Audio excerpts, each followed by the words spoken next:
Good evening. My name is Duryea Verkitis, and it's my responsibility to make sure that things run smoothly tonight. Normally, I do my best to avoid a microphone like the plague, but when I was invited to be here, there was no way I could deny this honor, so I'm very happy to be here. First, thank you. First, I'd like to introduce a few guests that are up here on the stage with me. We have the NAACP Wilkes-Barre Branch President, Ronald L. Felton. Our first Vice President, David Yankai. Our Banquet Chairperson and Youth Group Advisor for Wilkes-Barre and the State of Pennsylvania, Peggy Felton. Letitia Jenkins, President of NAACP Wilkes-Barre Youth Council. Jamil Kalist, First Vice President of NAACP Pennsylvania State Conference Youth and College Division. And last but not least, our keynote speaker, Brandon J. Flood, Secretary of the Board of Pardons. Joining us tonight are a few other members from the community and the Luzerne County Court of Common Pleas. We have William Amesbury, Senior Judge Thomas Burke, Judges Tina Polachek-Gartley, Lisa Gelb, and Jennifer Rogers. Unfortunately, President Judge Richard Hughes sends his regrets as he had another conference to attend. We're also glad to have here tonight Wilkes-Barre Mayor Tony George, the current candidate for mayor who is unopposed in this year's election, Mr. George Brown, Wilkes-Barre Council President Michael Belusco, Councilman Tony Brooks, incoming Councilman John Marconi, and the City Administrator Rick Gazinski. It is now my pleasure to introduce the first Vice President of the NAACP Wilkes-Barre Branch. He is a person who seems to be just about everywhere in the community, whether it be at the health department at City Hall or on your TV set at all hours of day or night. I know that he crosses my path personally, in person and virtually a few times a week. Here to speak to you first is David Yankai.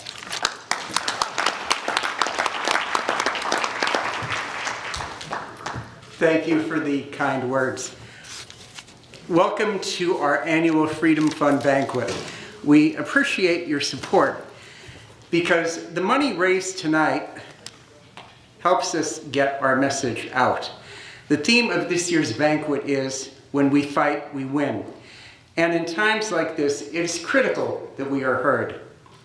Now, on my way to being a political nerd as a youngster, I followed intensely the sacrifices made by people of all races and creeds to get the Civil Rights Act of 1964 passed, the Voting Rights Act of 1965 passed, and the Fair Housing Act of 1968 passed.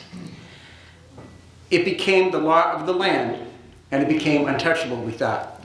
But those laws that we felt were solid are being chipped away by leaders who have demonstrated support for trying to dilute them. Now, it is inconceivable to me that when Dr. King and his right-hand man, Dr. Abernathy, fought for is now at risk. Think about it.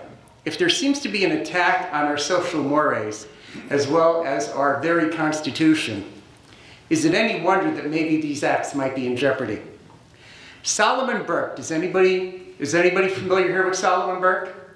Well, Solomon Burke was the soul singer of the 1960s, and I saw him in concert when I lived in Washington, D.C. Paid $2.50 for the ticket. I have to tell you, though, he had a lyric in a song that has stuck with me for years. And basically, it's sometimes you get what you want, but you lose what you have. Sometimes you get what you want, but you lose what you have. Now, people wanted change. They wanted to shake things up. But at what risk? At what cost? openly supporting racism and violence against people of color, and also openly doing that with other community groups, there seems to be an escalation of vandalism and violence. You know, the Emmett Till Memorial needed to be bulletproofed 3 times because of vandalism. The word lynching was used this week and compared to a legal and legislative process like impeachment. Whether it is ignorance, stupidity, or basically intention, or a combination of all 3, this should not stand in America in 2019. This should not be in America in 2019.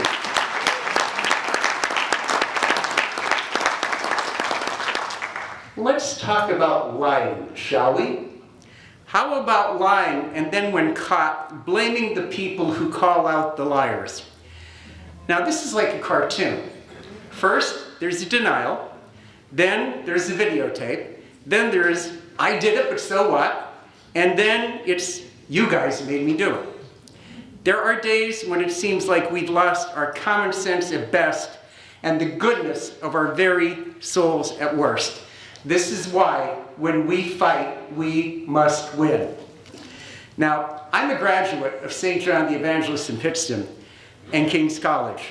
Now, these nuns and priests that taught me drilled St. Augustine into all of our heads. I don't run into a graduate of either school that doesn't know anything about St. Augustine. St. Augustine was probably one of the most prolific writers and critical thinkers of early century theology, whose passion and knowledge was only surpassed by St. Paul. And Augustine was born 1,600 years to the year that I was born.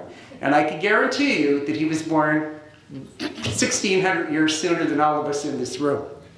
Now, even though he wrote years ago, centuries ago, his words still run true. St. Augustine wrote, "No honor is due to those who simply do their duty and nothing more. No honor is due to those who simply do their duty and nothing more." In these times that are trying all of our hearts, minds, and souls, it is time to do more. Time to call out those who believe the lies and sometimes those who tell them. Time to call out the people with Confederate flags on their houses and basically on their trucks. And they tell you the reason why they have it is because they love history. Time to protect the sanctity of our votes, both in the country and from foreign bodies. The colors of our flag are red, white, and blue. But our flavor as a country should be a multicultural rainbow, not vanilla. Now, you could have been anywhere tonight. You could have been having pizza with your family. You could have been at a baseball game or watching a baseball game or watching a basketball game, but you chose to be here tonight because you chose inclusion over exclusion. You chose compassion over cruelty. You chose justice over injustice. You chose love over hate. You chose truth over lies and dignity over debasement. Now tonight, you're telling everybody, loud, that diversity didn't come to die in Wilkes-Barre. You're telling people that diversity and equality not only exists in Wilkes-Barre, but is thriving. And we will continue to do so with your support. Because when you help us fight, and when I'm talking about fighting, I'm talking non-violently with logic, candor, integrity, and passion. When you help us fight, which you are doing tonight, we will win. And God knows in these times we have to win right now. Thank you very much.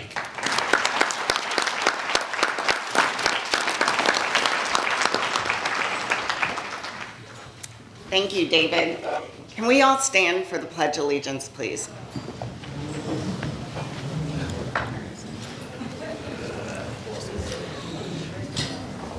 I pledge allegiance to the flag of the United States of America, and to the republic for which it stands, one nation, under God, indivisible, with liberty and justice for all. Thank you.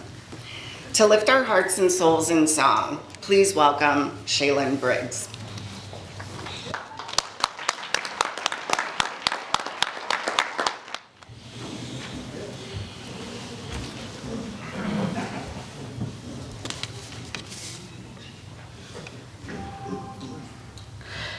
Lift every voice and sing till earth and heaven ring, ring with the harmonies of liberty.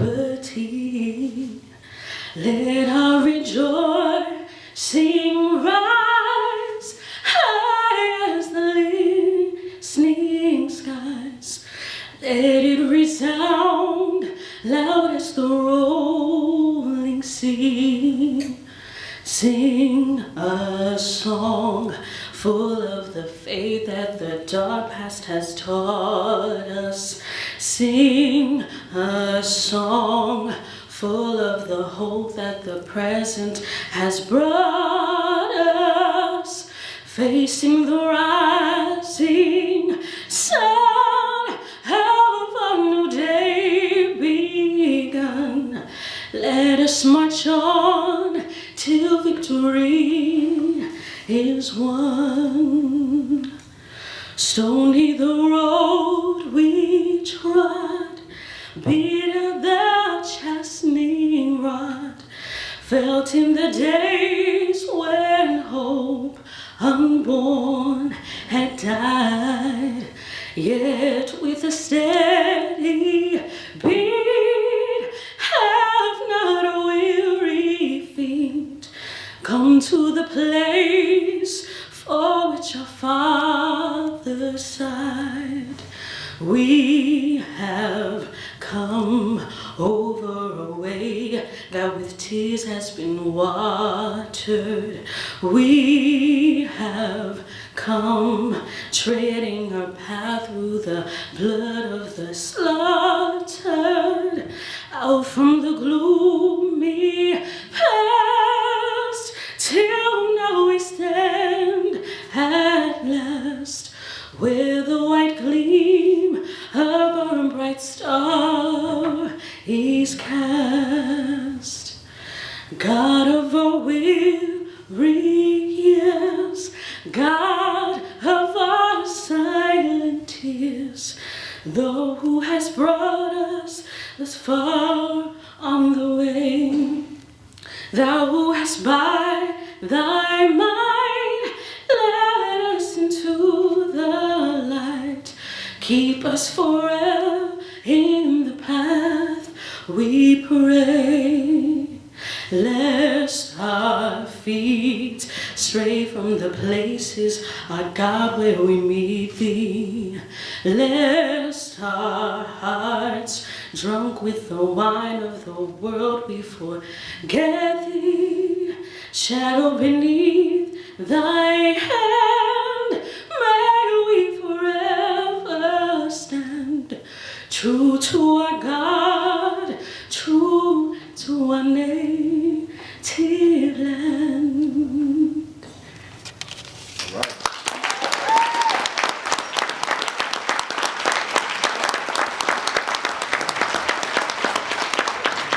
Thank you, Shaylin. That was beautiful. Our invocation this evening will be given by Reverend Sean Walker.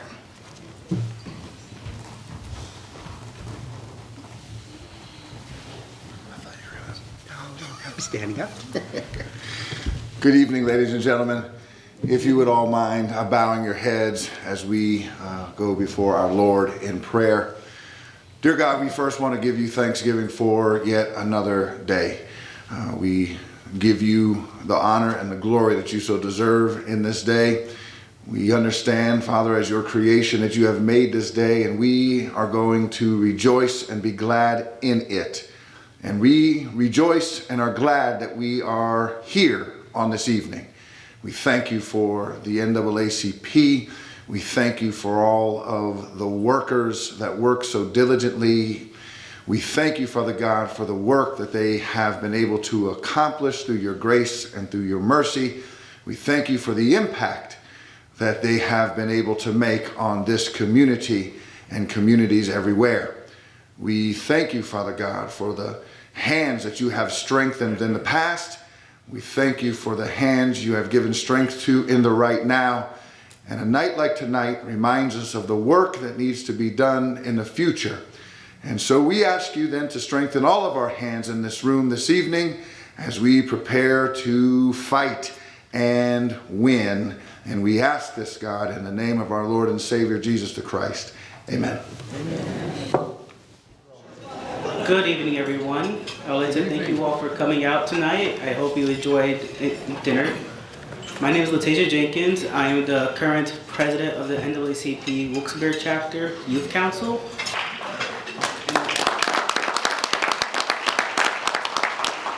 Thank you. And I'd like to take the opportunity to introduce the first vice president of the Pennsylvania State Convention NAACP Youth and College Council, the very hardworking and dedicated Jamil Castile.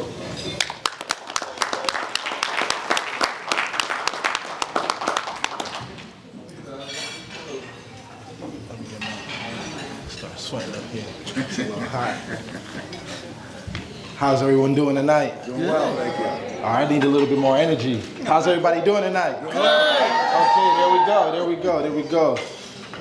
My name is Jamel Callis. I am the first vice president of the Pennsylvania State Conference Youth and College Division. I am the founder of the Bloomsburg University unit, and I'm the former president. I'm just here to bring you guys some greetings from our state executive committee. Our president, Isaiah Hoskins, who is also the vice chair of the National Youth Works Committee. He couldn't be with us here today, but he sends his greetings. And as well as I send mine, I'm happy to be here. I was here 2 years ago as the president of the Bloomsburg University unit, just sitting in the crowd with you guys. And you know, if it hadn't been for the Wilkes-Barre unit being our adult advisors, we wouldn't have been chartered. So I owe a lot of my success within the association to the Felton family. So again, I'm forever indebted to this unit, to this organization, and it wouldn't be because of these, and if it wouldn't have been because of these people here. So again, we're excited to work with you guys. We're excited to work with the Youth Council, and I hope you guys have a great rest of your night. Thank you.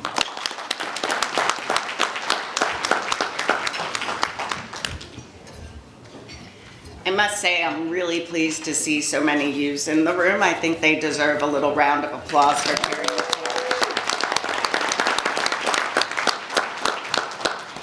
Now, ladies and gentlemen, it is my pleasure to present the president of the NAACP, Ronald Felton. Mr. Felton is a well-known community asset who has been a large part of the NAACP Wilkes-Barre branch for over 30 years. He is a champion for equality and fairness, and we are most grateful to have him in our community. Mr. Felton is here to present 3 prestigious awards, the Diversity Leadership Award, as well as the President's Awards. Please give a warm welcome to Mr. Felton.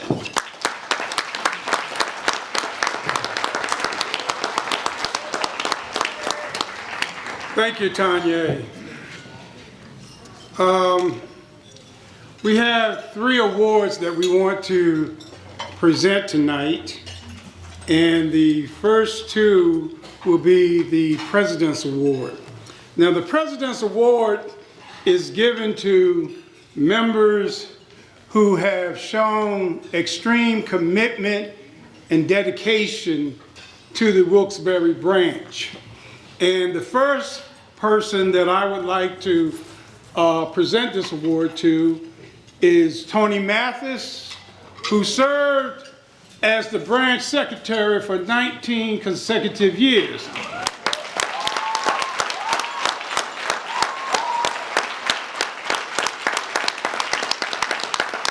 Now, Tony and I go way back, before we even came to Wilkes-Barre, Pennsylvania. Tony and I worked with Prudential Insurance and Retirement, and she used to be in the van pool that I used to drive.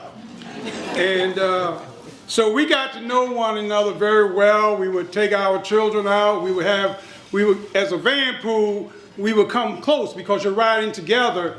And so therefore we would take our children up to the park or something and have a nice time. But Tony, if anyone understands what is required to be secretary of a NAACP branch. The secretary is the next most powerful person to the president. And I don't consider myself powerful.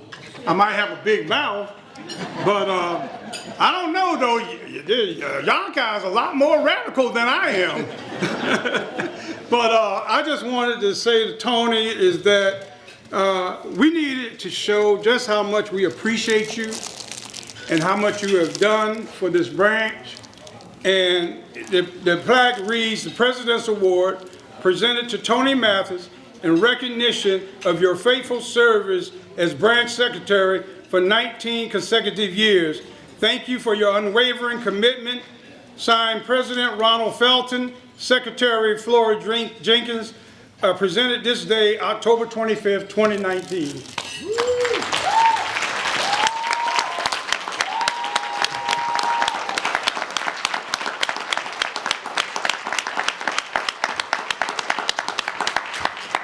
Good evening, everyone. Good evening.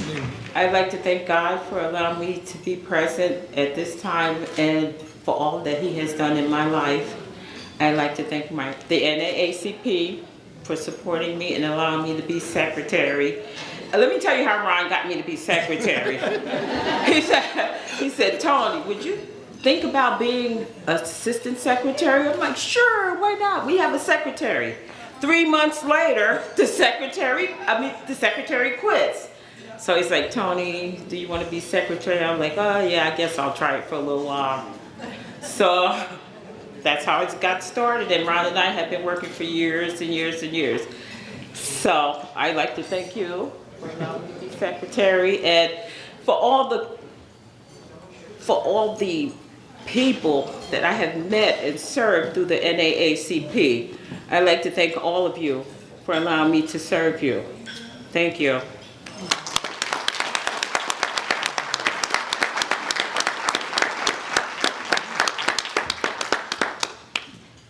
Now, I don't think State Representative Eddie Day Pashinsky is back here yet, but Tony, he has a citation that he would like to present to you and the other award recipient, okay? The next presidential award will go to a person by the name of Larry Singleton, who, when I first became president of the NAACP Wilkes-Barre branch, I asked Mr. Singleton if he would consider being the treasurer for the branch. And a year after serving as treasurer, he was elevated to the position of first vice president. Now, Larry and I traveled from one side of the state to the other side, all as far as Erie, Pennsylvania. And we roomed and shared one another's company. But Larry's held many positions, and his final position, well, not his final position, because he's still acting treasurer. When I came back in, he accepted the job reluctantly, but he accepted it.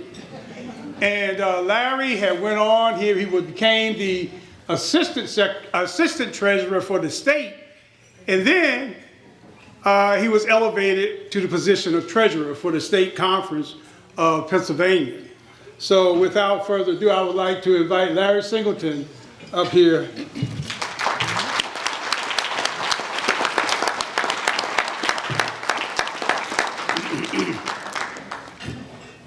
And this reads, again, President's Award presented to Larry Singleton in recognition of your faithful service as branch treasurer for a year, then as first vice president for 17 years, while in 2015 allowing me to pass the torch as president and once again serving as treasurer.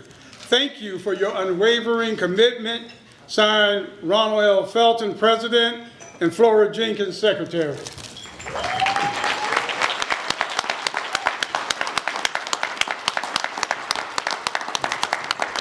Thank you. Good evening. I have a speech I'd like to give. It shouldn't take no more than probably about... Should I sit down? Yes. Look, it's been an honor to have served and continue to serve I work with the NAACP and all various organizations that I'm have various endeavors with. I'd like to thank the NAACP for presenting this award. Dr. Martin Luther King Jr. said, life's most persistent and urgent question is, what are you doing for others? And that has been part of my life.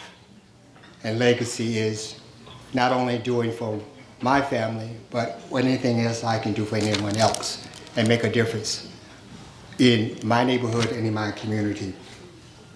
My endeavor with the NAACP and many other organizations I'm involved with is to help find and provide solutions to our most urgent problems and to serve my neighbors and my communities.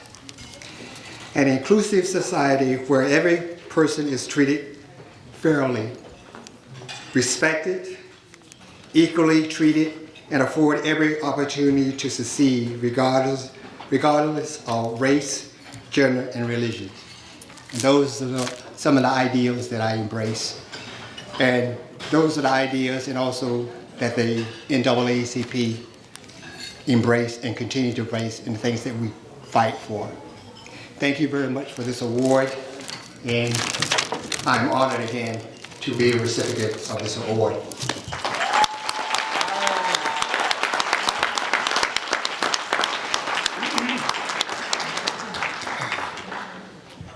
Now, the next award, and I know, I think they said that a lot of these awards are prestigious, but the one that we feel is the most prestigious is the Diversity Leadership.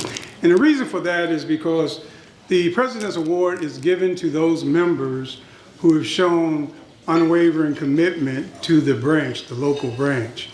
The Diversity Leadership Award is given to a person who has demonstrated leadership in promoting the issues of diversity within their community.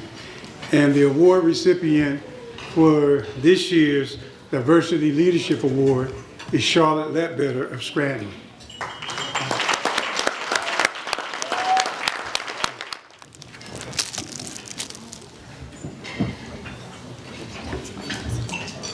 And Charlotte has been a great recruiter from the Scranton area. Go ahead, Scranton. Good evening. Good evening. I would like to say I am blessed, and what I do from the bottom of my heart. We have a lot of homeless people who don't have food. I use my Social Security, and I go to stores. I tell them a lot about the problems the homeless is having. I buy what I can, and I give food out from my home. And when my daughter is in the Navy, and she's a chief warrant officer, so when I go there, they like me to cook. I tell them I'll cook for them, but they either have to give me a $25 gift certificate so I can help feed my homeless. And you know, I get a lot of gift certificates. They don't mind because the Price Chopper will take those certificates for the food I buy. And I also encourage the young people to get out and vote. Go to city council meeting. Go to any meeting that you can go to. I'm on various boards in Scranton. And I do that. I can't get the young people that they don't think this is important. But it's important. Get out there and try and be a leader. Do what you can. Don't worry about what everybody else is doing. If you can do it, do it. And God will bless you. And I want to thank you for this award. Let me read this award. Annual Freedom Fund Banquet, Diversity Leadership Award, Charlotte Ledbetter. In acknowledgement of your sincere, heartfelt commitment and leadership in the Scranton community for advocating issues promoting diversity.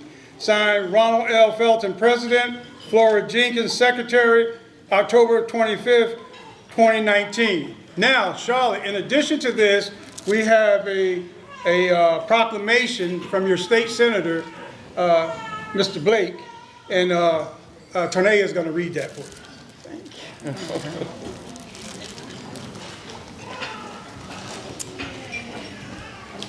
you. Whereas the Senate of Pennsylvania takes great pleasure in recognizing those citizens who, through dedication and excellence, contribute in a meaningful way to the well-being of their communities and ultimately to all the people of this great Commonwealth. Whereas Charlotte L. Ledbetter is being honored with the Diversity Leadership Award by NAACP Wilkes-Barre Branch number 2306 during its annual Freedom Fund Banquet, which will be held on October 26, 2019. And whereas lauded as an exceptional public figure, counselor, and mentor, Ms. Ledbetter has organized and participated in more than 40 Martin Luther King Jr. ceremonies for Black History Months. Dedicated to her community, she serves her church as director of the Martin Luther King Jr. Adult and Children Mass Choirs and as chair of the Finance Committee. And she volunteers to hand out food baskets during the holiday season. Ms. Ledbetter served as a nurse with the Community Medical Center in Scranton for 35 years prior to her retirement. Any definition of a full and productive life must include service to others. Through her many initiatives to benefit her community and by her personal example, Ms. Ledbetter clearly reflects the true spirit and mission of NAACP Wilkes-Barre Branch 2306. Now, therefore, the Senate of the Commonwealth of Pennsylvania congratulates Charlotte J. Ledbetter upon her richly deserved recognition, affirmatively states that she is a shining example of community spirit, whose many contributions are worthy of deep gratitude and respect, and directs that a copy of this document, sponsored by Senator John P. Blake, be transmitted to Charlotte J. Ledbetter.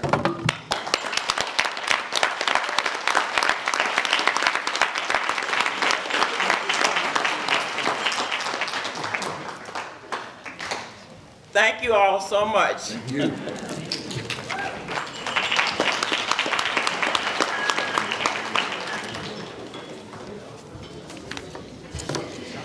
Our keynote speaker this evening is an inspiration to us all, and his story could rival any movie.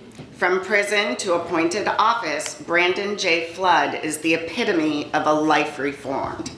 On April 1st, 2019, Brandon Flood was appointed by the 34th Lieutenant Governor of the Commonwealth of Pennsylvania, Honorable John Fetterman, to serve as Secretary of the Pennsylvania Board of Pardons. In this role, Secretary Flood is tasked with serving as the Chief Administrator for Executive Clemency in the Commonwealth of Pennsylvania.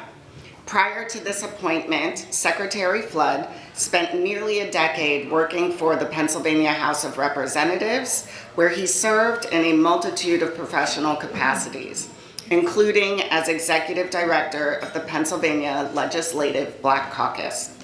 Following his tenure with the Pennsylvania House of Representatives, Brandon went on to serve as a Legislative Director for the Service Employees International Union State Council and as Policy Reporting Specialist for the Pennsylvania Department of General Services, Bureau of Diversity, Inclusion, and Small Business Opportunities. His story tonight will inspire us all. It is my pleasure to introduce Mr. Brandon J. Flood.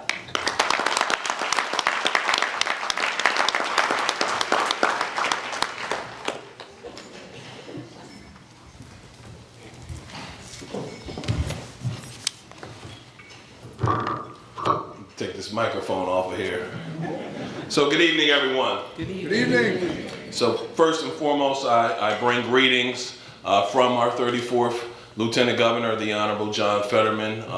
Initially, he was actually going to accompany me here, but he had a scheduling conflict, but nevertheless, he sends his regrets and also congratulates you guys on celebrating another Freedom Fund banquet, and as well as, the branch getting itself in its reorganization stage. So just wanted to say that. Secondly, I got to thank your branch president, Ronald Felton.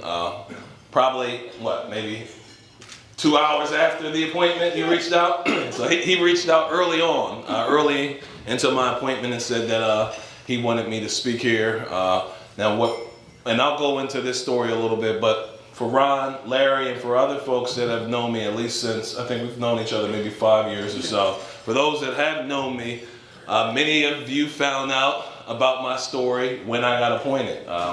And I was very intentional about that. If you see in my biography, I leave out my criminal history because, and once again, I'm intentional about that because the worst decisions in my life shouldn't define who I am. If anything, it should just enrich who I am. So while I certainly, yes, and that goes for anyone. No, the stat is that 1 in 3, not only Americans, but Pennsylvanians have a criminal record of some sort.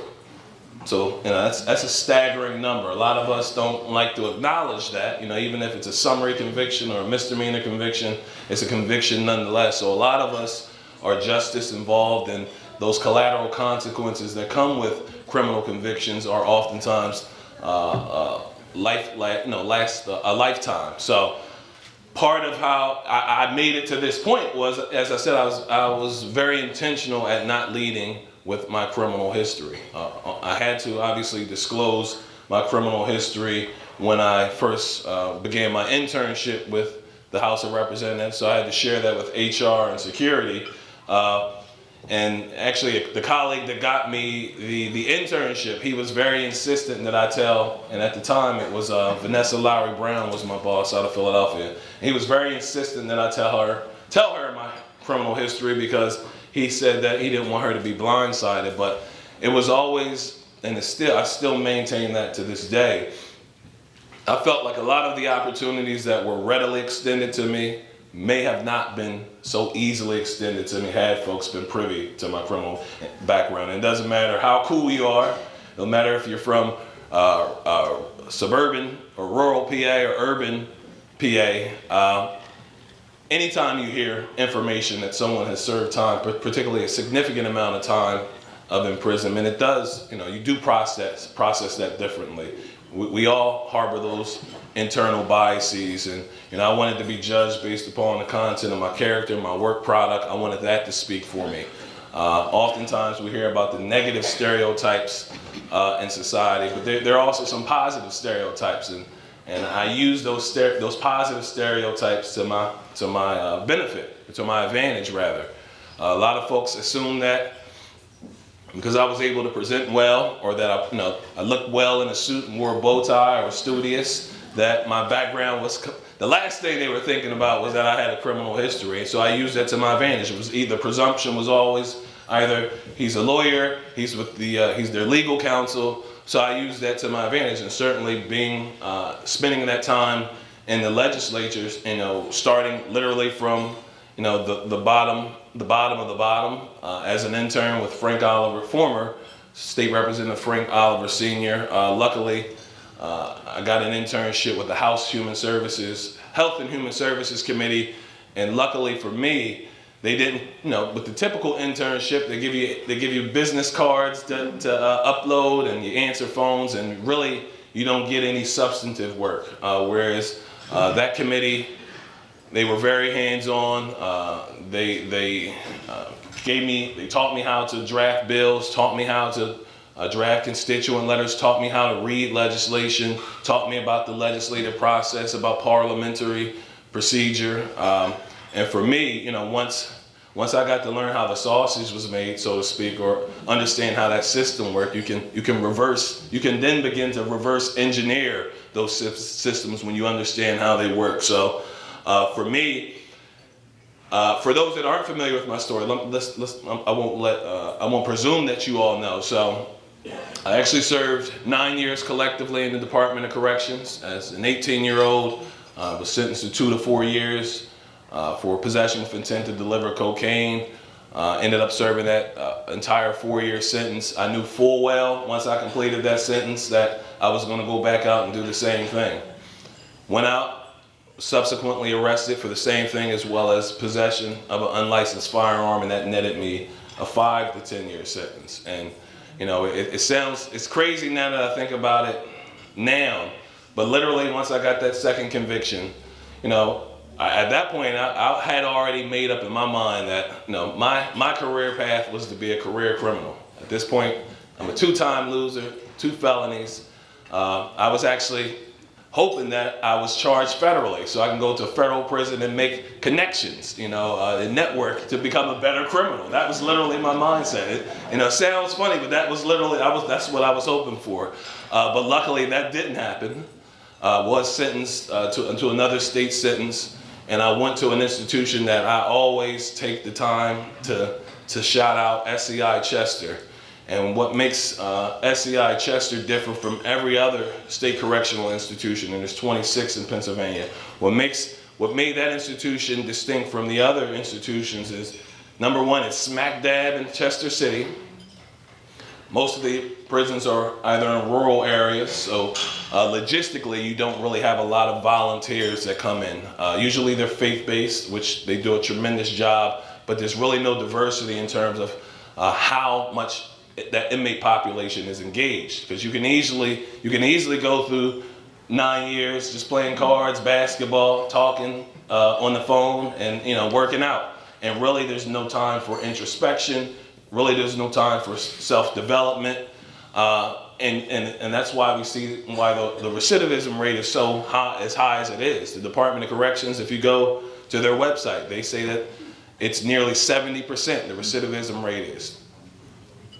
On average, about 12,000 people are released from the Department of Corrections every year, and 60% of them within 3 years end up coming back. So for me, going to SCI Chester, and another thing that I would have never thought of 10 years ago, I was very quiet, reserved. You couldn't pay me to get up here to speak in public. But it is about broadening your horizons. It is about getting outside of your comfort zone, because you may find out, the one analogy that I use is the Venus and Serena Williams. They got introduced to tennis. Typically inner city kids don't get introduced to tennis, but when they were introduced to that sport, obviously it helps to have a very doting father to help along, but being introduced to that new experience, they were able to find out that they excelled in this field. And that was something that obviously, especially Serena arguably is the greatest, not even a female tennis player, but tennis player in the history. So a lot of that does hinge upon being introduced to new experiences and broadening horizons. And so SCI Chester, they would have Temple University would come in, Drexel University would come in, Westchester, they would have debate classes, writing workshops, public speaking courses, and luckily for me, one of the things that we often don't hear about those that are sentenced to life in prison in Pennsylvania is you have some of them that aren't, let me rephrase that. The vast majority of our lifers are the ones that are really providing positive information and instruction to the young people that are entering the system. A lot of, especially when we talk about black and brown men, young men, coming from homes where they don't have a father figure. There isn't any patriarch in their life. And usually the first time that they encounter someone who even remotely resembles that is usually that lifer population. And for me in SCI Chester, it was those lifers that forced me to go, essentially, I won't say forced me, but they nudged me, very aggressively to say, hey, listen, man, come to these classes, engage in this. And like I said, once I began to engage, not only did I find it to be something that I enjoyed or had an interest in, but that I was did pretty well at. I also, when I was at SCI Chester, I served as the editor of their newsletter for my duration there. So on my way out, and that was where I was bit by the political bug. I wish I had brought a projector here so you wouldn't believe, back during my my illicit crime days was, I used to have braids, whereas you probably couldn't even, picture me having braids now. But like I said, they introduced me to those experiences, and on my way out, they encouraged me. Encouragement goes a long way. Just telling someone, hey, you're doing a great job, or this is something that you should do, or hey, this is your field, this is your area of expertise. And there was a lot of people that I didn't know who had no vested interest in telling me or blowing smoke up my behind. They just objectively thought that when I get out, I should be doing something with my talents and skills. And it was one person who came up to Chester that really got me interested in politics. It was a former senator. I'm sure many of the folks in the judiciary that are here are familiar with him as former Senator Stuart Greenleaf. He has an own interesting story himself, and I drew some inspiration from his story. He was a former prosecutor. He very much was lock him up and throw away the key kind of guy. That was his mindset. But eventually he saw the error of his ways, and for more than 2 decades became the most strident advocate for criminal justice reform all the way up until his retirement. So even seeing his transformation, and it does come down to transformation, and a lot of us don't get a chance to see people that go through similar experiences or are able to transform themselves or reinvent themselves. So it was seeing Stuart Greenleaf, his transformation, and it was another individual. It was my reading of the autobiography of Malcolm X. For those of you, most of you are familiar with Malcolm X and his story. Many of us only remember him as the radical, but prior to his demise, he certainly had a change of heart and had a very different worldview than he did when he first converted to Islam. But for for me, it wasn't a spiritual journey. I did not convert to Islam, but for me, just seeing his transformation. Here was someone who served, I believe, about six years for robbery. He was able to reinvent himself, sharpen his sword, and really he understood the value of communication, and influence, and where the real levers of power existed. As a young person, I thought, power was having the gun on the corner, and as the saying goes, the pen is mightier than the sword, and I got to see, at least on 2 occasions, that judge that I sat across from was the person that wielded the power, or the folks that worked in Harrisburg in the legislature who drafted the laws that the prosecutors enforced and that the judiciary administered held the power. So seeing Stuart Greenleaf and seeing Malcolm X's transformation, I really did think that I had a chance to change my life. And it also was beneficial that I was from Harrisburg, the epicenter of politics in Pennsylvania. So when I left, I fully sought out an internship. I figured that, it's 253 legislators, one of them would have to relent and give me an internship, and luckily for me that happened. One of the things I want to talk about is passion. So it took me to be 28 years old. As I said, SCI Chester, I seen Stuart Greenleaf, read Malcolm X, and said, hey, politics is what I want to pursue. A lot of our young people don't know what they're passionate about or what they're good at. I had one guy that we interviewed, both the Lieutenant Governor and I, maybe not, Monday. We asked him, he's 29 years old. He's having a tough time. His mom sent us a very heartfelt letter, and we called him in and sat down with him. And we asked him, what did he want to do? And he's a formerly convicted felon himself. And we asked him, what did he want to do with his life? What career path did he want to pursue? And his response was, I have multiple convictions. The last thing I'm thinking about is a career. Career is not even within the realm of possibility for me. So I'm just trying to get a job, maintain a job. So he's not even thinking, he thinks that a career is not even in the realm of possibility. And it's a lot of our young people that feel that way, particularly those that have convictions. We talk about collateral consequences. For those of you who aren't familiar with that term, collateral consequences, once you go through the system, and you get out, that's not the end of the story. Collateral consequences, there's consequences that follow after you complete that sentence. Whether it's for employment, you may have issues obtaining employment, housing, especially public housing, you'll have a tough time, financial aid. So there's a number of things, number of impacts that the people that enter that system, and a lot of people that take plea bargains, that's not shared with them. There's no conversation about collateral consequences. Most people take plea bargains just to get out of their current situation, just to get out of that term of imprisonment. So For me, this has always been a passion for me. Once, like I said, once I left SCI Chester, I got that internship. From there, I got to study. For anyone here work for state government? So I can badmouth them a little bit.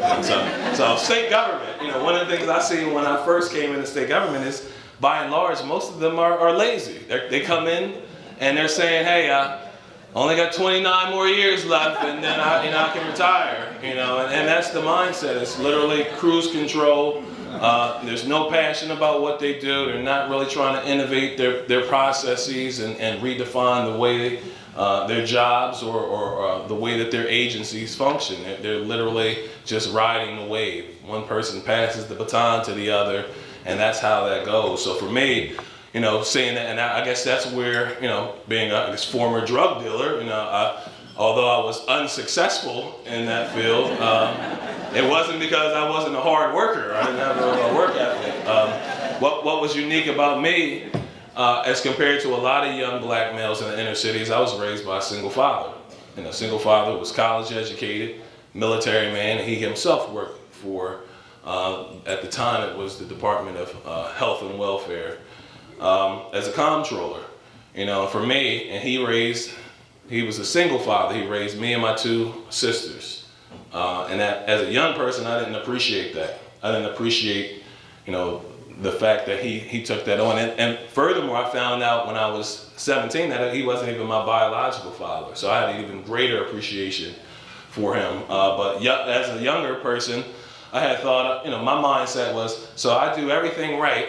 I go to college, military, and and for me, I felt like he deserved more than he got. He would come home and watch MASH and drink a Budweiser, and that was the extent of his life. So for me, I felt like he didn't get to reap the fruits of his labor or his just desserts, so to speak. So for me, it was like, okay, I'm not going to take this conventional route if this is what the outcome was. And like I said, that was a foolhardy mindset to have at that time and later in my life. And that was also a determining factor for me too. About 2 years prior to me being released, my second sentence, my father passed. But he did get a chance when we spoke over the phone, and whether or not he believed me or not, I told him that I had changed, and politics is what I wanted to, was the field I wanted to pursue.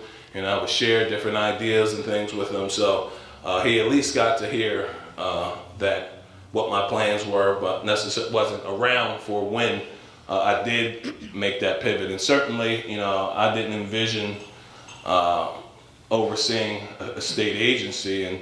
And certainly, one of the unique things about me being in this position, and someone talked about elections, I think it was Ms. Ledbetter. So she encouraged our young people to vote. And while that's important, and I second that, I want to take it a step further. Also, you should be looking at running for public office as well. Absolutely. There once was a time where there was kind of a, when we think about people running for office, and no disrespect to, and I'm sure it's a diverse crowd here, so there's Republicans and Democrats alike, but when it comes to these party systems, a lot of times the candidates aren't in these positions because they're the best or the most qualified for the position. Many times they're picked from the party and put up. So there once was a time where you thought that, hey, I had to be a small business owner or a veteran, or I would have to have some previous experience as a public official. We live in very unconventional times, and people in this day and age, they're not looking for that cookie cutter candidate. They're looking for someone. The two things that I judge when I'm judging the effectiveness of any public official, I look at two things: responsiveness and accessibility. You do those two things, you got me for forever. And and a lot of times I talked about folks kind of being lazy and complacent. I can't remember, my man asked, hey, what does it take for you to, when Ron will tell you, I run around the state like a chicken with my head cut off, because I feel like, I'm not only am I compensating for those 9 years that I lost, but, coming from the ground up, I understand the value of being responsive and accessible. And this position isn't this isn't a Supreme Court appointment. I'm not here for lifetime, and I serve at the pleasure of the lieutenant governor and whoever succeeds him. If he decides that he doesn't like the color, he or she doesn't like the color bow tie I'm wearing, they can jettison me out. So I try to maximize the opportunity. I talked about not revealing my criminal history until kind of everyone was blindsided by that, because I almost felt like I had to infiltrate the system.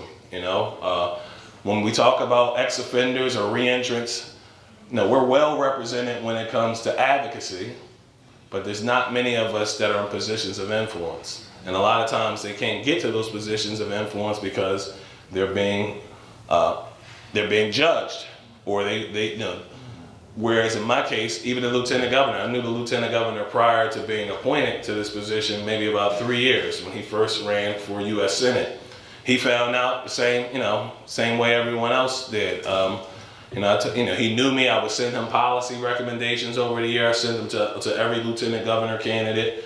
Hedging my bets, whoever won. Hey, here's some ideas. And when he won, initially, like I said, he knew who I was, but I shared the tidbit with him. Hey, it may surprise you to know that at the time, I received my own pardon this year, March 7th, by the governor. So I shared with the lieutenant governor, hey, I've been sending you these policy recommendations. In his mindset, he just thought I was some policy wonk from Harrisburg. And then I offered the tidbit, hey, it may interest you to know that. And literally in my email to him, I prefaced my email with, this was right after Election Day, hey, I'm not looking for a job. Because this is right after Election Day. I'm sure everyone who was on the campaign were hitting him up for jobs. And because at the time I wasn't looking for a job. Literally, I was supposed to be starting another job. January 23rd, I was supposed to, the governor was going to appoint me to oversee his Commission on African American Affairs for the state. So I was reaching out to the lieutenant governor to say, hey, I'm going to be starting this new position. One of the agenda items I want to take up is clemency reform. But hey, what also may pique your interest is that I actually have a pardon pending the signature of the governor. So for him, having the foresight that he has, and this is where it goes back to what Ms. Ledbetter said, we talk about the importance of elections. How does this affect me? How does this affect me on the ground level? What does the lieutenant governor's office have to do with little old me in Wilkes-Barre, PA?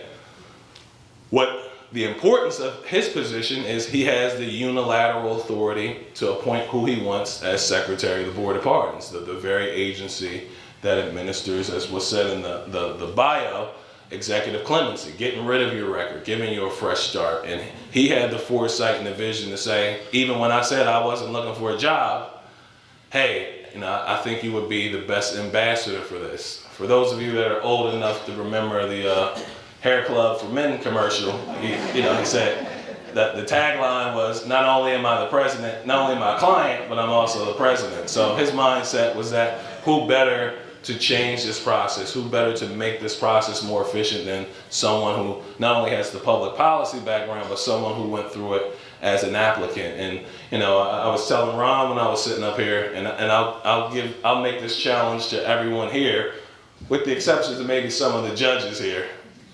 I'll give you $1 million is in my trunk right now. $1 million to anyone that can name one of the last 5 secretaries of the Board of Pardons.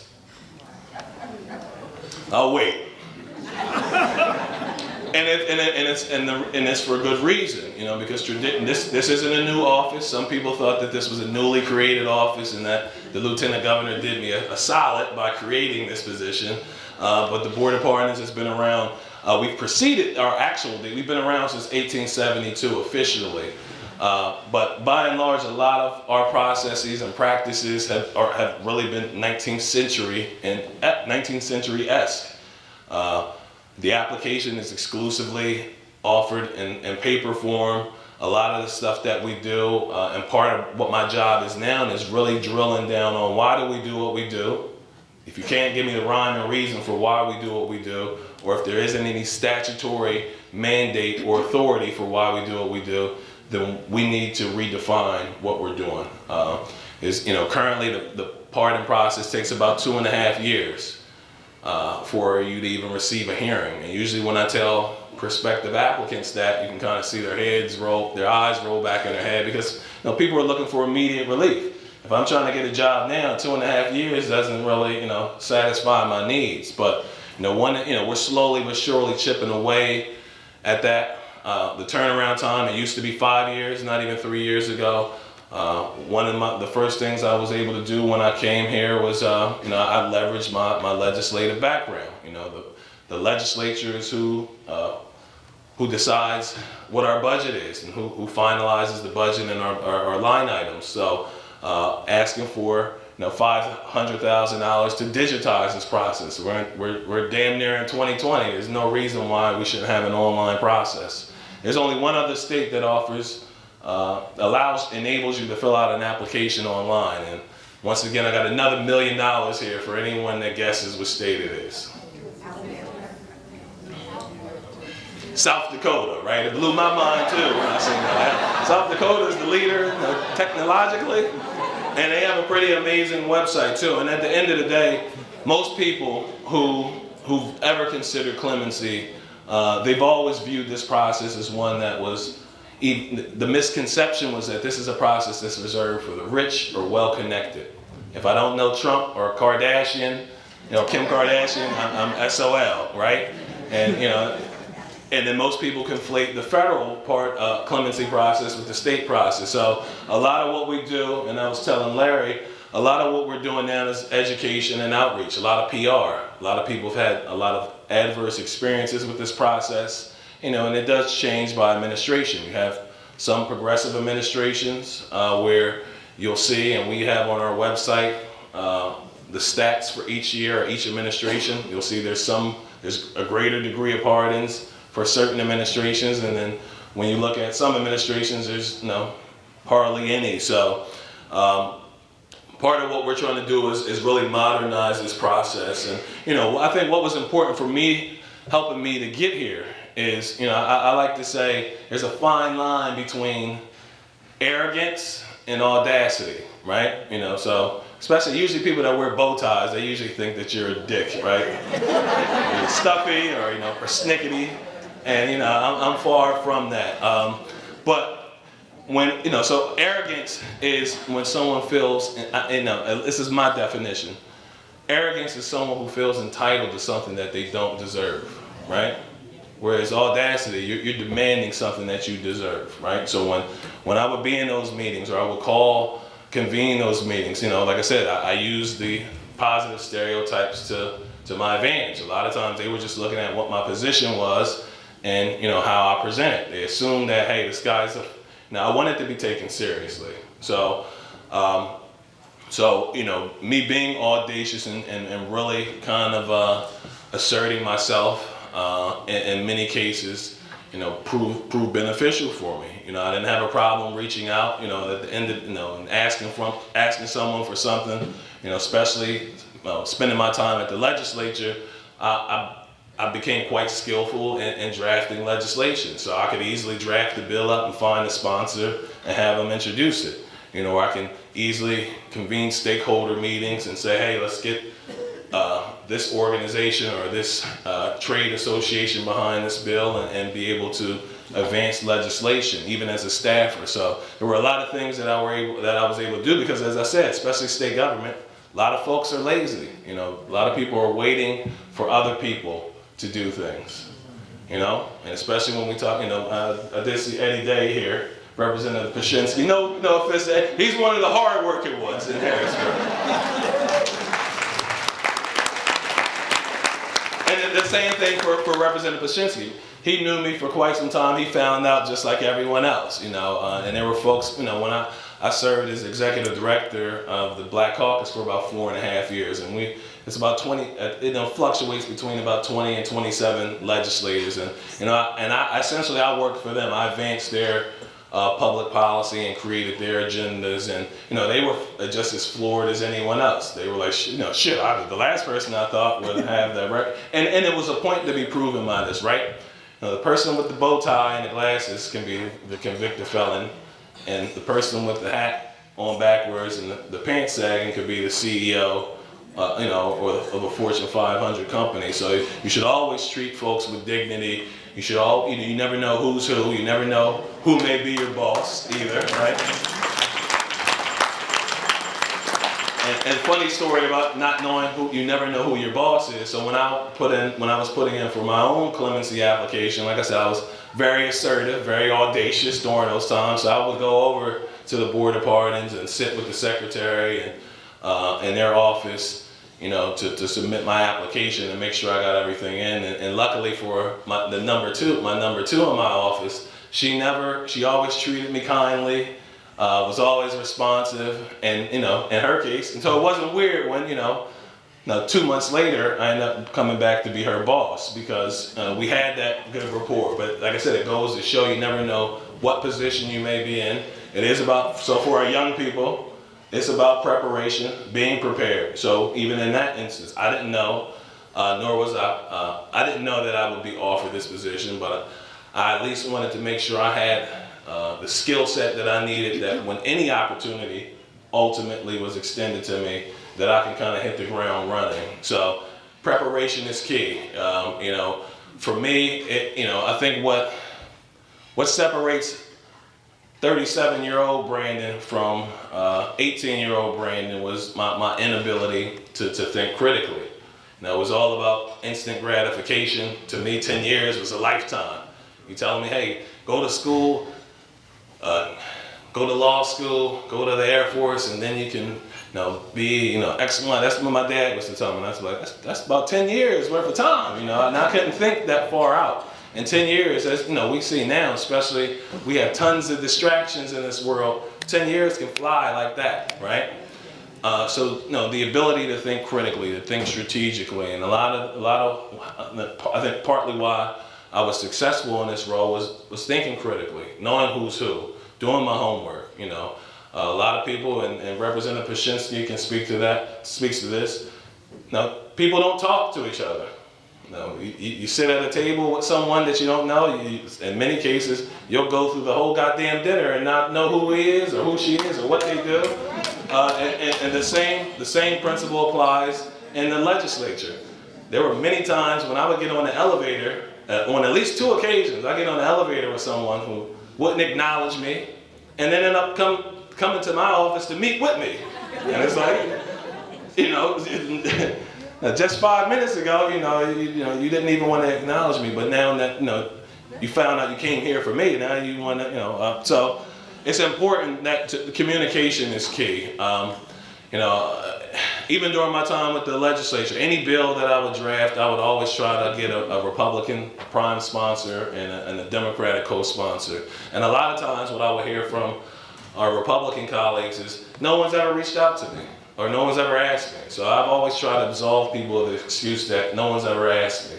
You can't say that I didn't ask you, you can't say that I didn't engage you, you can't say that you weren't invited to the table. That goes a long way, whether we're talking about the political world, whether we're talking about any industry. Communication is key. So, the theme of this dinner, we talk about the Freedom Fund dinner. So we're talking, what my job is overseeing and administering the executive clemency process in Pennsylvania. So what does freedom? Freedom means something different for everyone. Everyone here may have a different definition of what freedom is. For some people, their freedom, they consider freedom economic freedom. Some people with criminal histories may consider, hey, freedom will be being relieved from these convictions. So the one thing that we try to do, and the lieutenant governor, I oftentimes have to, he's more liberal than I am. And I'm the former convicted, the 2-time former convicted fellow. So oftentimes I have to rein him in because he has a lot of great ideas, very progressive ideas. And he's one of those, he's just a regular person. He's one of those people too that he just uses common sense and says, hey, why can't we do this? Or why haven't we done this? And a lot of times he gets ahead of himself because we have a very limited staff. So it's like, hey, we agree with the ideas, but we have to have the infrastructure to be able to actualize those ideas. So freedom for a lot of people means something different. But for a good number of people, particularly when we talk about black and brown folks in Pennsylvania, freedom for them is being relieved of criminal convictions. And one of the things that I seen once I was appointed to this position, so when I left my last agency, I was with the Department of General Services. Everyone knew I was leaving. They knew where I was going. Everyone in that bureau too didn't know my background other than my secretary at that time. And So when I left, we had some people in the bureau who, every workplace we have someone who's the stick in the mud and the stickler. So once the story ran, I said, I wonder how Susie, or so-and-so in my office feels about me now that she learned to have a criminal history. And, lo and behold, and Susie ended up the person being the most of the stick of the mud in the office was the person who reached out to me and said, hey, I have something on my background from 20 years ago. Can you help me get it off? So it's a lot of us, and maybe a lot of you here, who, and even in my case, I was still able to do quite well professionally before having before getting the pardon, but you're limited. You're still limited. You're still not able to maximize your potential. You may not be able to get that senior management position. It may require additional clearance. And in her case, she has all kinds, has her master's and all A, B, C, D, E, F, G after her name, all kinds of credentials. And she felt like, and she said, I stayed in state government because I couldn't leave. Every time I applied somewhere in private industry, my record would come up. And she couldn't maximize that for all the schooling she had, all the brilliance that she had. She wasn't able to tap into that and maximize that. So part of what we're doing and part of the reason why we're being as aggressive as we are of getting the word out about clemency is because we want more people to be able to maximize their potential. I want to be able to pay it forward. So for a pardon, for anyone who doesn't know, literally it's like pushing the restart button. It is as if the crime you were convicted of never occurred before. So you're really able, and for me, the reason why I put in for two reasons. Number one, I wanted to be able to run for public office. If you're convicted of certain crimes in Pennsylvania, you are prohibited from running for public office.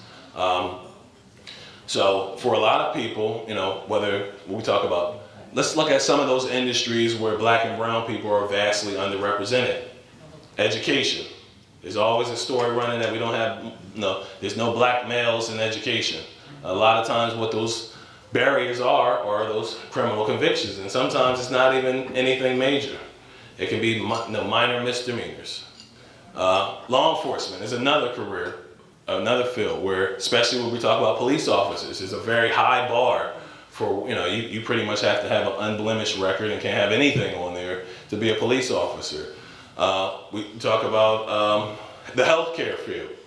Same deal. So, and healthcare is a field, Pennsylvania has one of the oldest populations in the state. So, and that's, healthcare and nursing is always going to be something that's in demand and will only increase. But there's going to be a lot of black and brown people who won't be able to, and even white folks now too. You want to know why?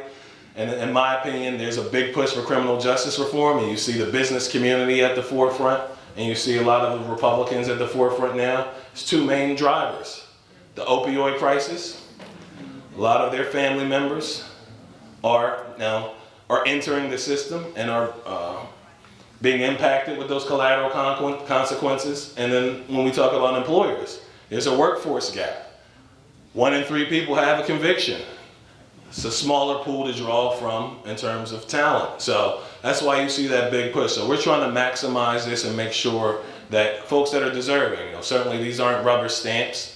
Folks have to demonstrate that they have rehabilitated themselves and they're looking to turn the corner. And for what we're trying to do is we're really trying to make this process a viable one. So one of the things that I would charge you all with, even if you yourself aren't in need of a pardon or clemency, you know someone who is. Many of us know someone who's either currently incarcerated or has been justice involved. Share this information with them. You can get with Ron. Ron will give my email out, bflood@pa.gov. I'm a very hands-on person. Share that information with them. If they're encountering issues because of their criminal history, they should give a serious look at clemency. Like I said, in your case, if you need one, even if it's 20, 30 years ago, you have a more compelling, most of the people that I encounter have a more compelling case than I did. I got out, I was released in 2010 of this year. There's people 20, 30, 40 years removed from their conviction who would be slam dunk cases but just haven't taken advantage of the process because a lot of the misconceptions. One of the first reforms that the Lieutenant Governor enacted for this process was he removed the fees. It is literally a fee, it's a free process. It was a half-truth about pardons and the cost associated with it. So the half-truth was it cost a ton of money. It's only partially true because it used to be $63 if you completed it yourself. However, the application used to be very complex, a lot of legal jargon, so a lot of people didn't feel comfortable. It was a very daunting document to undertake. So a lot of people felt that, hey, I had to outsource this to an attorney. And I know we got some attorneys in the house. Raise your hand. Attorneys in the house? So I'm gonna pick on y'all real quick. So I said it was $63 if you complete it yourself. But for whatever reason, when it got to some of the attorneys, it would literally, they would charge between $2,500 and $5,000. And a lot of folks, I don't know about y'all, I said I had $1 million in my trunk, but I don't. We don't have $2,500 and $5,000 just sitting around, so a lot of people felt that, hey, I can't participate in this process because I don't have the wherewithal to pay. So we got rid of the fees. The second thing we did was we revised the application. We made some very extensive revisions to the application. I'm using a lot of cliches and commercials tonight, citing a lot of commercials. The goal with revising the application, we wanted to take the tagline from the old Geico commercial, to make it so easy a caveman or a cavewoman can complete it. We wanted to make sure that the average layperson felt comfortable filling the application out, so we removed a lot of that legal jargon. We rephrased a lot of questions. We removed some questions that we thought didn't serve any material value to the board or that were frankly unconstitutional. So it's a vastly different application, very simple. The other thing, as I said, we're going to be going digital next year too. So it should be about ease and accessibility. Everybody here, at one point in time, it was a select few. It usually was, ironically, it was usually just the drug dealers that had cell phones, whereas everyone here, grandmom all the way down to babies, got a smartphone or some kind of handheld device. So I know the Lieutenant Governor, one of his priorities was making sure that people can complete this process using that handheld device. It's projected October of next year for us to roll out that online application.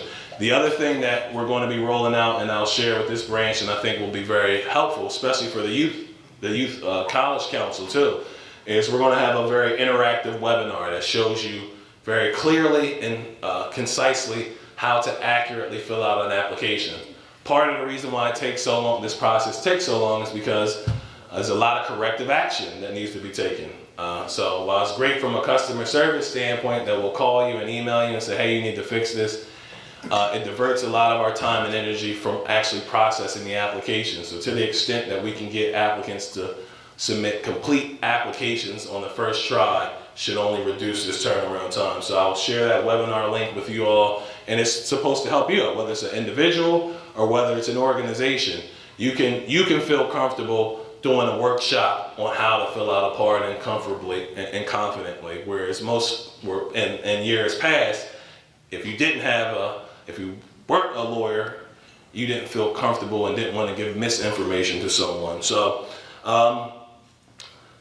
the last thing I'm gonna say to you all is, like I said, the charge for you all here, we talk about Freedom Fund. It's not just about the fundraiser here to pad the coffers of the Wilkes-Barre branch. It's to be able to underwrite a lot of the initiatives and programs that really change people's lives. A lot of people like to give the NAACP grief that, hey, they don't do enough or they don't go far enough. But a lot of the folks up here, we heard 17 years respectively and 19 years for free. They're not getting paid anything. They're devoting their time and energy to helping folks out. So to the extent, for those of you that are in this fight, the tagline or the theme is, when we fight, we win. Continue fighting. There's power in numbers. Even though I'm from Central PA, like I said, I'm maximizing this opportunity. So any way that I can be helpful and further in your mission here in Wilkes-Barre, please count me in. And to our young people, encouraged by your presence here tonight, if you don't take anything away from me, it's certainly you can always. There's always an opportunity for redemption, to turn the ship around. As I said, literally in that bullpen, my mindset was that I'm destined to be career criminal. And I stand before you today holding the distinction of the first formerly convicted felon to oversee a criminal justice agency in Pennsylvania. So once again, Mr. Felton, I want to thank you for this opportunity. And ladies and gentlemen, thank you all.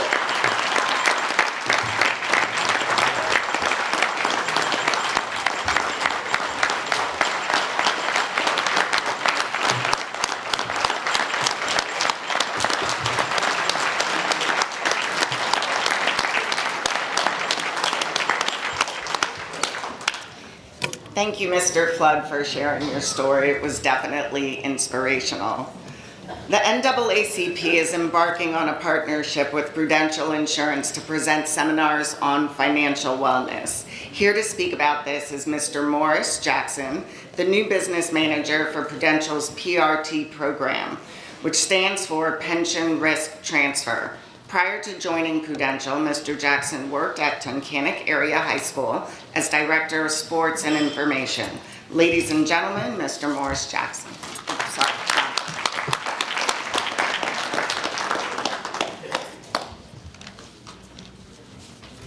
All right, good evening. Good evening. So unfortunately I have to follow that, so thank you. I appreciate it. I'm going to be very brief here. I just want to kind of let everybody know what we're trying to do here with the community. And two things I want to touch on from Secretary Flood. One is I am not a member of Hair Club for Men, as you can tell. But number two is passion. I did want to talk about that a little bit. I was mentioning to Ron earlier this evening. We have an office in Scranton. Now, a lot of people don't realize, you have a big global company right here in your backyard. And we have an office in Scranton that we celebrated 30 years now last week. And what's important with that is within those 30 years, we've completed tens of thousands of hours of community service. We have a passion for community service in our Scranton branch, and the Prudential as a whole. We definitely have a passion for that. And that's kind of that is what drove us to this partnership with the NAACP Wilkes-Barre Local Chapter 2306. So myself and Jackie are co-leads for the Black Leadership Forum in Prudential in Scranton. And one of the things we wanted to do is how can we give back to the community? How can we reach out to the community? And one of the things that we're really pushing on with our institutional clients is financial wellness. And when you ask a lot of people about financial wellness, it means different things to many different people. But it's really about, three key approaches or objectives to learn. It's managing your day-to-day finances effectively. Okay, it's identifying your financial goals and saving for them. And it's protecting yourself against key financial risks. So with that in mind, we did some work behind the scenes and got in touch with Ron and John Barnes, who unfortunately is enjoying a cruise at this time, if I understand. And we talked to them about our interest and what we wanted to do. So luckily with Ron and John's passion as well to serve the community, we've been able to embark on this journey together. And I'm happy to say, today that we have finalized everything. So we have 4 sessions rolling out. If you came this evening, you got a folder on your seat. So within that folder, there's information on the sessions. There's a registration form for the first session, which takes place on November 12th. Feel free to fill that out here if you'd like. There's pens on the table there. They gave me a giant table. I only have a couple pens, so I try to spread them out. But take a pen, fill out the form, hand it in to me if you'd like. You can also register on the Facebook webpage. You can also fill out the form and fax it in to us as well. So I want to just really quickly go over what those sessions are. And so November 12th is going to be, is your financial house in order? So it talks about assessing your current situation, setting financial priorities, managing debt, and protecting your assets. The next session we're doing is financial challenges that matter most, which is the importance of beneficiary elections, protection of asset, and minimizing debt. Then we're rolling out, one of the ones that I'm really excited about is taking place on March 10th. It's going to be a 2-session approach. We're going to have teaching your children good money habits for the parents in one room taking place. And at the same time, we're going to have managing money for kids and teens taking place in the other room.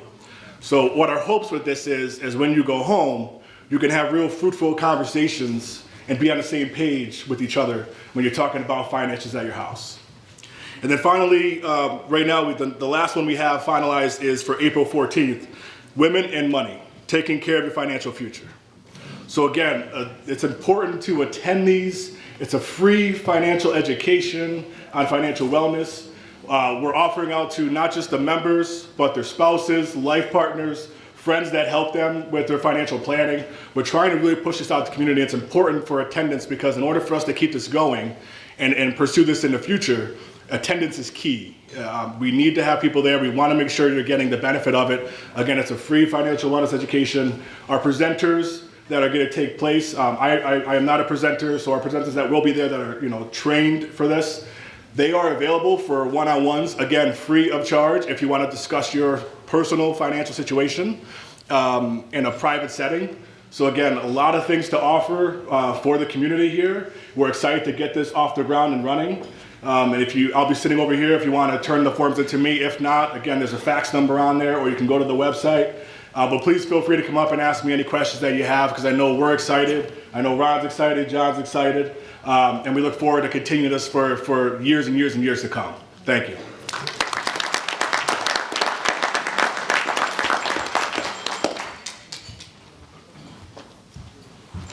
You're definitely never too young to start thinking about financial wellness, all you young people out there.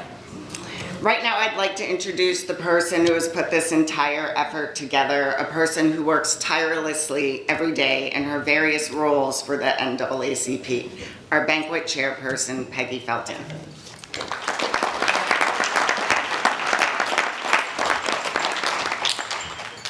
Good evening, everyone. This is going to be a short one here. I'd like to thank each and every one for taking the time out of their life to support us here at our Freedom Fund Banquet. Because without your participation, we would not be here. I also would like to, because I'm the Freedom Fund person, I'm going to do a little bit of begging. We have raffles over there. If you could take advantage of that. We have a 50-50 that's going on.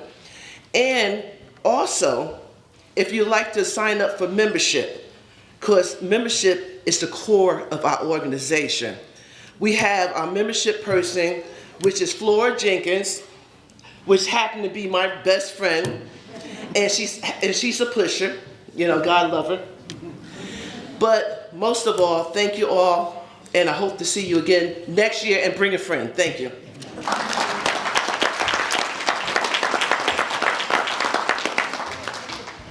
Now to wrap things up this evening, our president of the NAACP, Ronald Felton.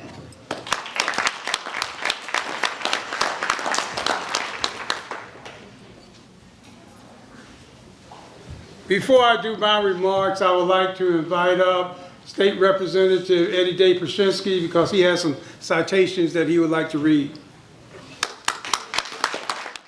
Oh, and Eddie will be very brief.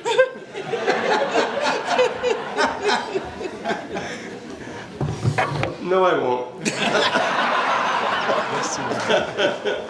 Mr. President, thank you very, very much. I had several duties tonight, so I was running back and forth. For those of you that may have been here at 6:30, I was here to sign in and make sure that I did my duty, and then I had to run to another event. And Brandon, if I'd have known your speech would have lasted that long, I would have went to the other end first and then come back. But that's okay. How about Brandon Flood? How about this story? How about this story? What a fitting example of what you can make yourself to be, no matter what adversity lies before you. No matter what injustices have been put upon you. Brandon is a perfect example, just like Elijah.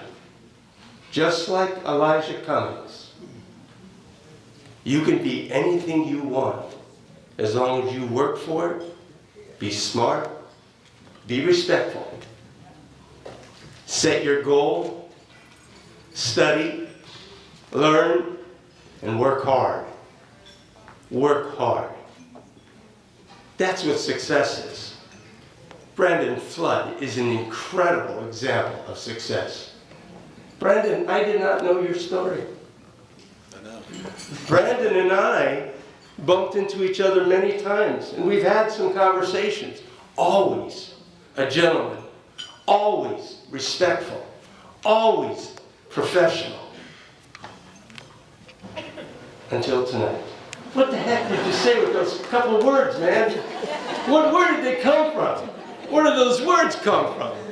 I'm not going to even repeat them. You know what they are, don't you? He said, I don't know those words.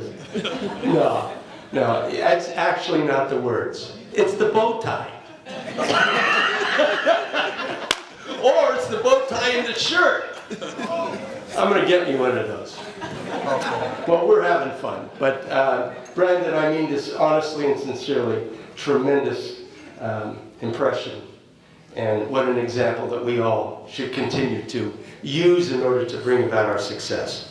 It is an honor to serve. And one of the fun things and most rewarding things for me as a state rep is to be able to present on behalf of the House of Representatives these citations to honor, to recognize the great work, the talent, the excellence, the civil work that they do for their community, which then ends up being an example of improving the quality of life for all of us. And these two people that I'm honored to represent are, could I have Miss Mathis up here, please?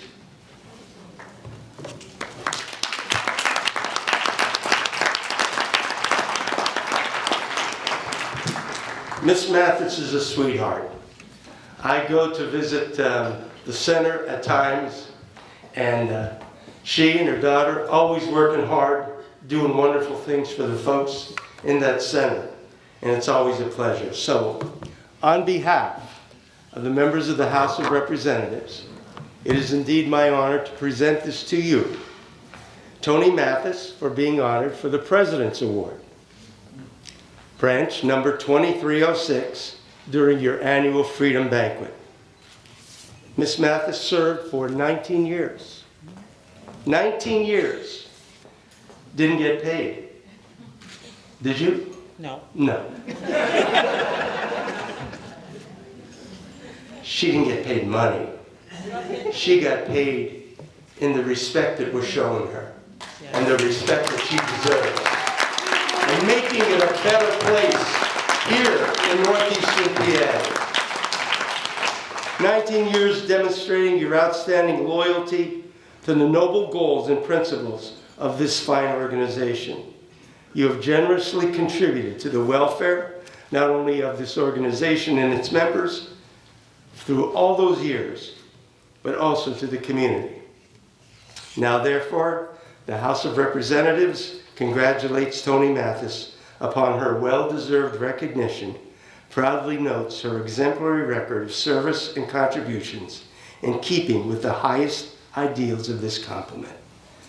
We offer you our best wishes for the continuation of her many worthwhile and beneficial endeavors. Ladies and gentlemen, to Ms. Mathis, congratulations.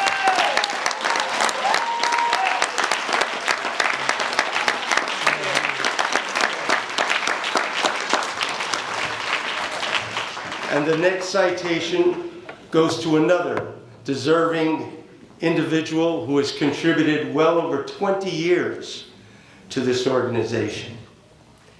Ladies and gentlemen, Mr. Larry Singleton, if you'll come forward.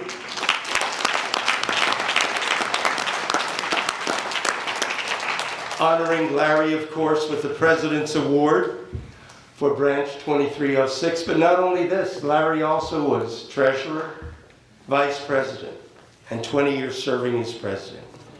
Demonstrating once again your outstanding loyalty to the noble goals of this great organization, to the people that it stands for, and to the community for all your many valuable years of service.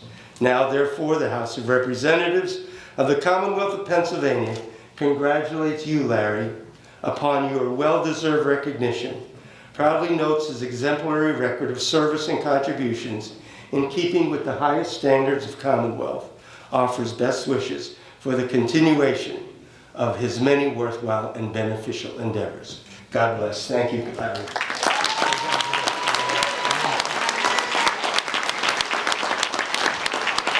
Thank you all so very much. Please register and vote. Please search for the truth, follow the facts, and then vote with your heart. Thank you.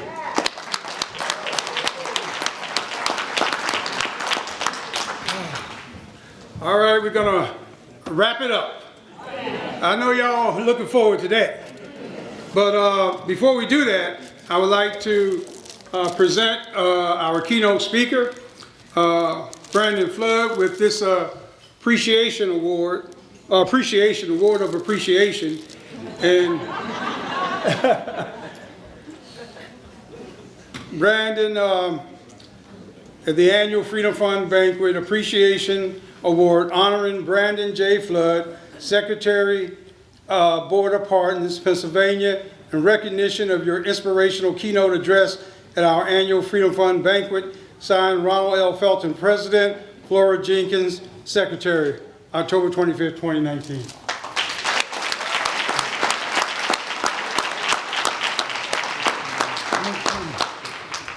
As we close, I would like to thank Peggy Felton, our Freedom Fund Chair, for another successful banquet.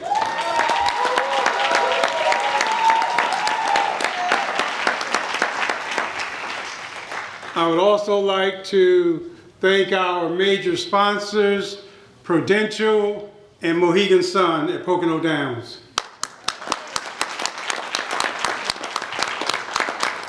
Once again, I would like to thank our keynote speaker, Brandon J. Flood, for providing us with a powerful, inspirational message.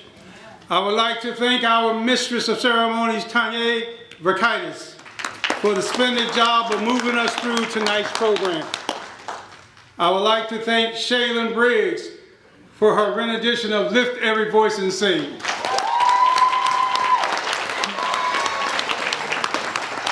And I would like to thank Mood Swing for providing us with live entertainment during our networking reception. I would like to thank my friend and City of Wilkes-Barre Mayor Tony George, who I would call on a monthly basis just to see how things were going. And his response to me would be, haven't you read the newspapers lately? I'd like to thank Rick Kaczynski, City Administrator. I would also like to thank George Brown, and I know it might be premature, the future mayor of the city of Wilkes-Barre. George and I spoke during the Multicultural Parade Festival, and George said, we're going to do some good things, and I believe this, and I want George to be a successful mayor. It is in all of our interests that he does succeed. I would like to serve as that bridge from the current administration to the incoming administration, that bridge of the progressive future for the city of Wilkes-Barre. So at the conclusion of tonight's program, I would like to take a picture with both Mayor Tony George and our future Mayor George Brown.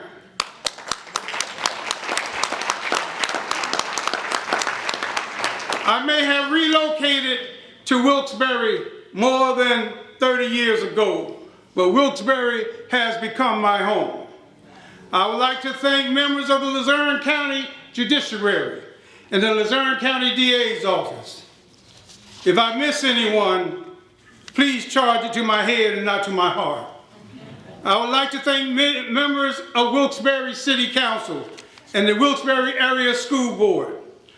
I would like to thank the Luzerne County Community College, Misericordia University, King's College, and Wilkes University for your continued support over the years. You make up 45% of our attendees. I would like to thank my Masonic brothers of Golden Rule Lodge number 15, Worshipful Master James T. Hooker. I would like to thank the social arm of Golden Rule Lodge, Tie Square Club Incorporated, President Carlton McLaren, and Master Mason Reginald V. Cobb. I would like to thank the Executive Committee of the NAACP Wilkes-Barre, number 2306, along with our newest member, Furman Diaz. I would like to thank Letitia Jenkins, our Youth Council President, and Jamel Cassil, first Vice President of the NAACP State Conference Youth and College Division, for joining us tonight. And I also would like to thank Reverend Sean Walker for providing us with the invocation, and he will be following me with the benediction. Tonight we've heard an inspirational story of one man's journey. Tonight we celebrated personal achievements. My goal has been trying to get members of my community to take active participation in the political process. Whether you're rich or poor, every citizen gets one vote. People have died for what we take for granted. I'd rather exercise that right at the ballot box than on a battlefield. Many of you know by now that I often recite a paragraph from one of Dr. Martin Luther King Jr.'s speeches. So tonight I leave you with this. I've gone to the mountaintop and I've seen the promised land. I may not get there with you, but we as a people will get to the promised land. I don't care what ethnicity you are and what religion you follow and what color you might be. What might be your sexual orientation? We as Americans will get to the promised land. Yes, we are going through some challenging times, but this is the time to put country before any political party or personal interest. It is a time for the true patriot to rise up and live out the true American creed, that all men are created equal and endowed by their Creator with unalienable rights, among them life, liberty, and the pursuit of happiness. Good night.